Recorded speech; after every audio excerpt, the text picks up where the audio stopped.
Энэ хичээлдээ YouTube-с бичлэг оруулъя. За тэгэхээр бол энэ нэмэх тэмдгэн дээр дараад хөтөж гэдэг дээр дарна. За тэгэхээр ингэж шинэ хөтөж буюу браузер нэгдэж байгаа. Эндээ YouTube гэдгийг бичээд өгнө. youtube.com. За ингээд YouTube руу орох нэ. За сайн байна. Өнөөдрийн хичээлээр вебсайт. Тэгэхээр YouTube-с хэрэгтэй байгаа хичээл эндээс өөрөө хайж болно тийм ээ. Гэтэ миний хэрэгтэй хичээл маань энд гараад ирсэн учраас яах нь. Би шууд энэ хичээлийг оруулъя. За ингийн тулд би энэ гачгийн мөрөн дээр нь маус хоёроо дарна. Тэгэхээр айкноор оруулах гэж гарч ирж байгаа. За энэ айкноор оруулах гэдгийг дадлаа. Одоо нөгөө хичээл рүү оръё. Энэ миний айкон ороод ирсэн байгаа. Интернетийн маань зурагтай. За ингээд миний YouTube-ийн хичээл маань ороод ирж байгаа.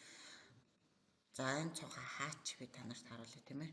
За одоо би энэ холбоосон дээр дарахлаар миний нөгөө YouTube-с татсан хичээл маань За сайн байна. Өнөөдрийн хичээлээр вебсайт гэж юу вэ? ороод ирчих холбоосоор.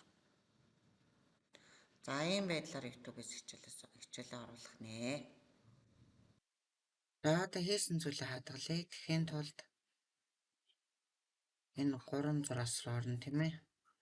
За тэгээд файл хадгалах.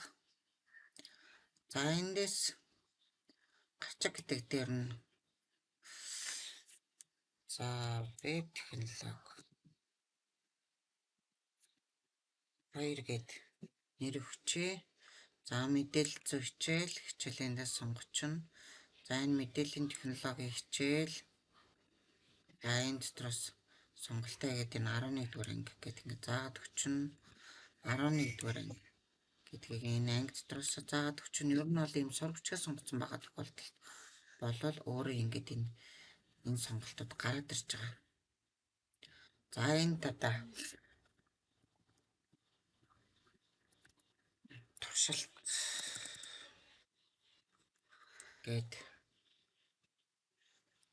тайлбар өччихээ. За хадгалъя.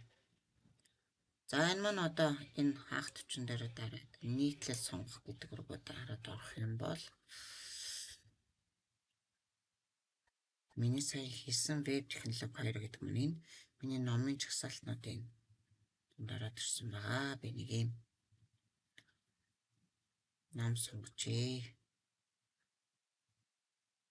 Тийм ээ. За нэг юм зүйл хийжээ гэж ингэж гарч ирэх нь байна. За болсон.